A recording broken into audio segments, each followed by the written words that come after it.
I ćao svima, pozdrav svima, dobrodošli u novi video na kanal Bilja Biki.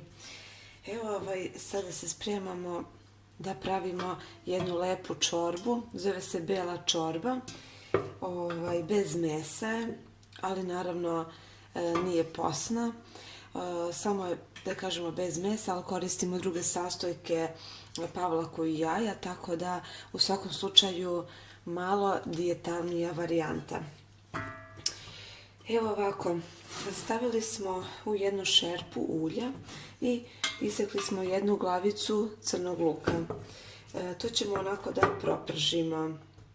Naravno da onako blago porumeni. Evo da vidite o čemu se radi. To je ta bela čorba, naravno frikomova. I sad ovdje imate karfiol, krompir, šargarepu, paškanat i grašak. Brzo se sve skuva i bude super ukusno. A vidjet ćete u toku videa jedno iznenađenje što se tiče ove čorbe i jednu zanimljivost što se tiče ove čorbe. I tako da, bit ćete obavešteni, ali malo kasnije. Evo ga, luk je lepo porumenio, baš je onako lepu boju dobio. I sada dodajemo brašno. Stavit ćemo otprilike, da vidimo, jednu kašiku, to je kao nekada kažemo zaprška. I sada malo to mešamo. Mešamo naravno još koji minut i ovo brašno malo da se proprži uz ovaj luk.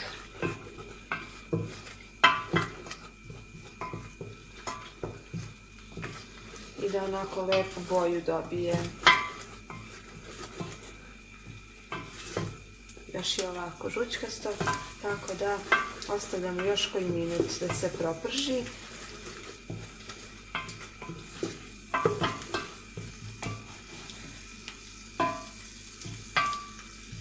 Iskreno, jedno čekam da probam ovo jelo.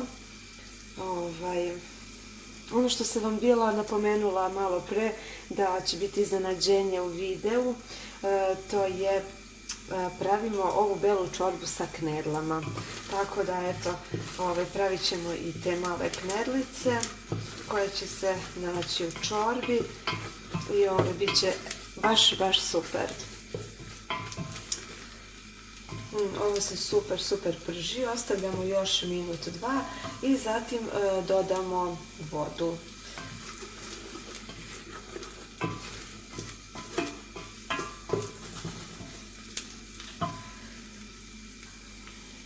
Da, žao mi je što ova šerpa baš onako malo dublja, pa možda ne možete baš lepo da vidite unutra kako je stanje. Ali sad ćemo mi to da namestimo. Evo, ovo je ovako, mogu vam reći, baš lepo dobilo bojicu.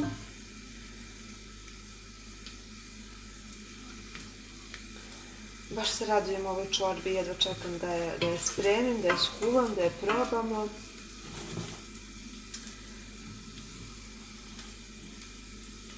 Evo, već polako počinje baš onako lepu boju da dobija. I sada je trenutak da dospemo ovako vodu. Naravno, mešam ovo dok masa ne postane onako lepo sjedinjena i brašno naravno lepo homogeno. Mešamo i kuvamo. I evo, podesila sam malo stalak višnje, nadam se da sada možete bolje da vidite šta se nalazi u šerpi. Ovako, tečnost je baš lepo postala, onako bela, žučkasto, zapravo od brašna. I dok se ovo lepo sve napravilo kako treba da bude, mi dodajemo zapravo ovaj miks. Dodajemo ovo povrće.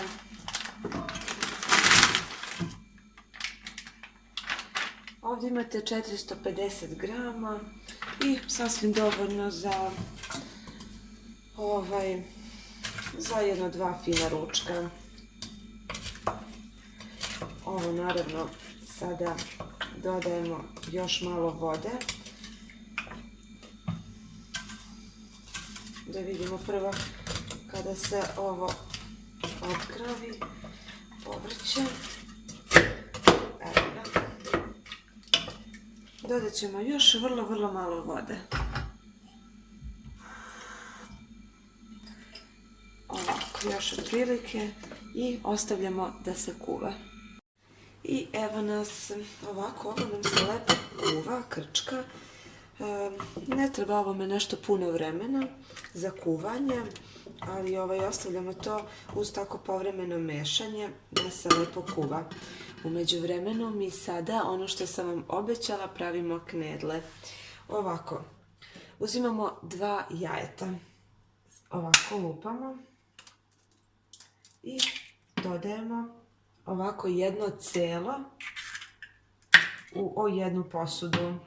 Dok ovo drugo ćemo da samo belance odvojimo, a žumance nam treba u drugu posudu. Naravno, ako pravite sa više povrća, pojačajte samo na još jedno jaje više. U suštini ovako, ovdje imamo samo jedno žumance, ovdje imamo jedno celo jaje i od ovog jednog jajeta belance. Tako da eto, to ćemo sada lepo da posolimo, jedno i drugo pomalo. To je to.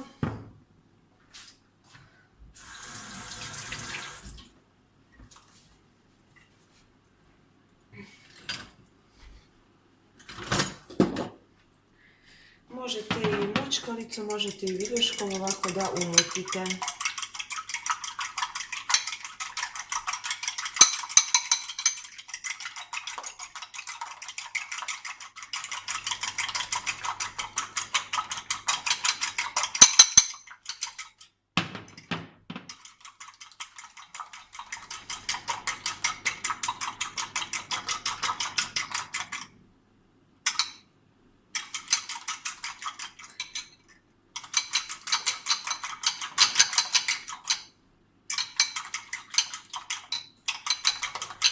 Kada bude čorba onako pri kraju, gotova, kuvana, onda tek dodajemo, da kažemo, ovu smesu sa knedlama i ceo postupak, naravno, pravljenja knedli.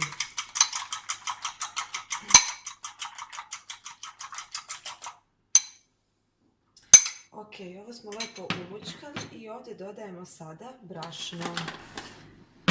Ovako, prvo za početak dodajemo po jednu kašiku, da vidimo čisto zbog gustine, da ne bismo preterali.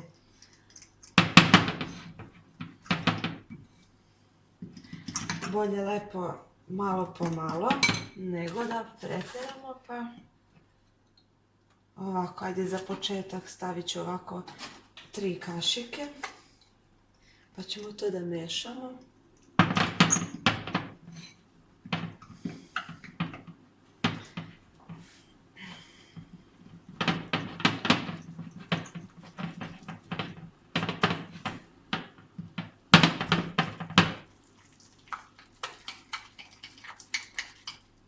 Mislim da je ovo savršeno.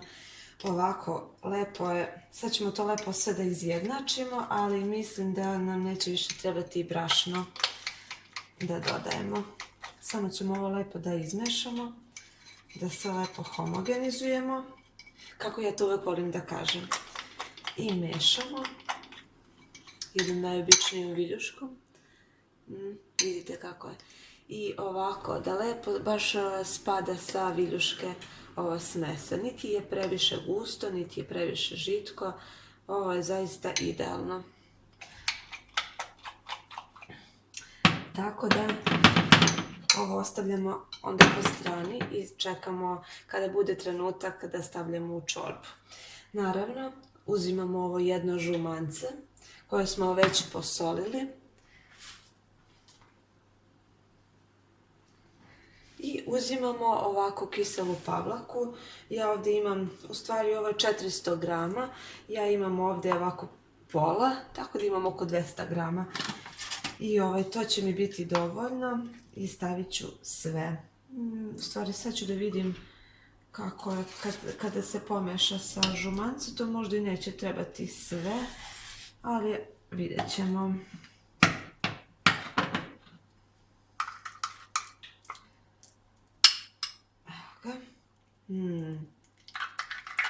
I ovo ćemo lepo da pomešamo.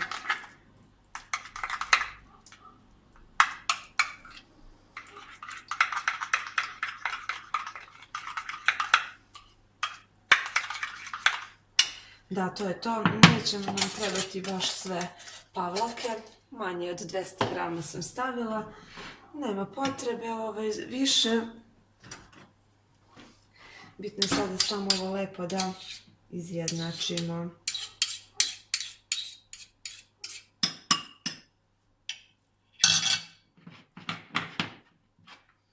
Da se lepa boja i lepa tekstura dobije. Da se izjednače svi ovi žuto-beli slojevi. Biće divno.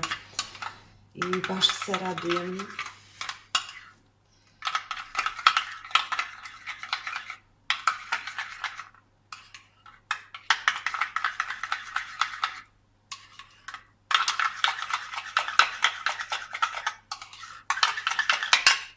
To je to. Ostavljamo po strani. Ovo još naravno kuvamo. Da vidimo dokle je stiglo.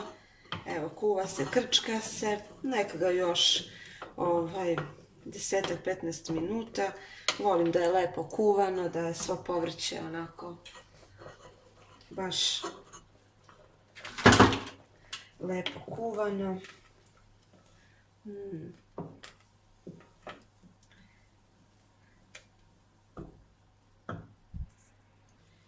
I evo ga, čorbica se kuva. Tako da sada je vreme za začine da stavimo. Dodajemo biber mleveni. Ništa puno. Dodajemo naravno sol po ukusu.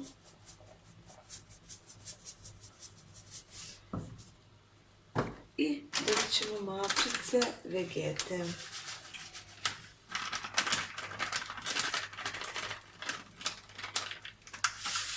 Tako, ništa nisam puno, toliko. Jer ovako ću dodati posle još soli ako zatreba. Tako da ovo sada mešamo i naravno vrijeme je za knedle. Evo ga. Ovo smo stavili naravno u frižider dok je se ovo sve lepo kuvalo. I sada je na red su došle da stavimo naše knedlice. To ćemo naravno sa malom kaščicom da radimo.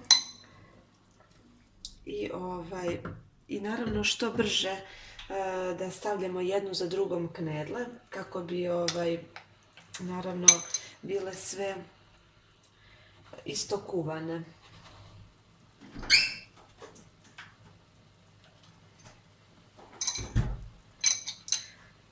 Tako da kašičicu lepo pokosimo i stavljamo otprilike ovako i spustimo. I sve tako, ceo postupak.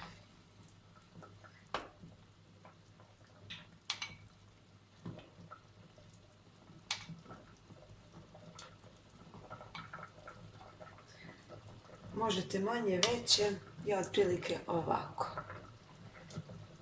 I naravno to lepo sve spuštamo. Jao, kako će ovo da bude čorbica, super.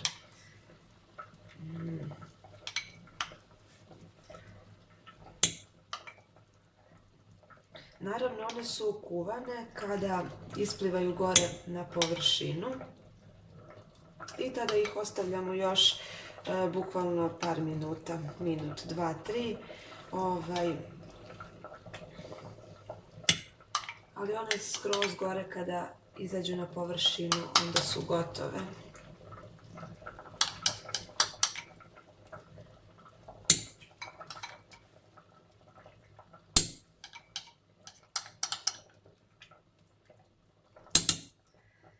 Evo ga, cijelu smo ovu smesu istrošili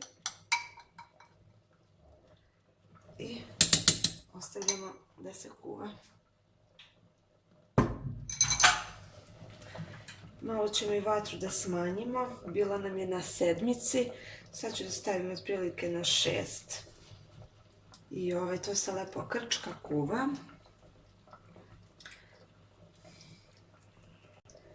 I evo nas, ove knedlice su onako lepo isplivale gore na površinu, jako su neobičnog i nepravilnog oblika, što je onako baš super simpatično. Ovo naravno može, a i ne mora još minut, 2, zato što će se svakako još dodatno kuvati i biti u toploj vodi cijelo vrijeme, čak i kada stavimo naravno ovo. Ovdje nam je ona pavlaka i jedno žumance. I ovo ćemo sada sve lepo da stavimo unutra.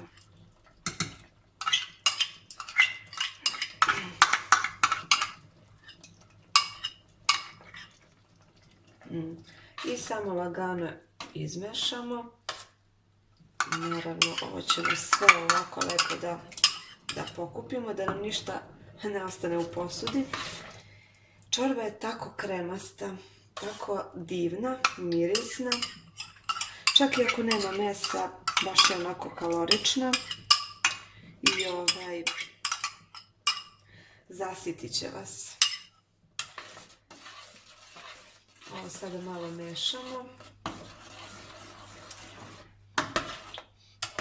Znači, verujte mi, ovo morate praviti, ovo morate probati.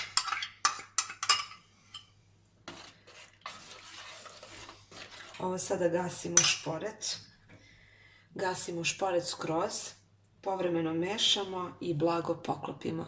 I naravno konzumiramo. Jedva čekam. I evo naša čorba je gotova, kuvana je. Ovako izgleda. I naravno sipamo da probamo.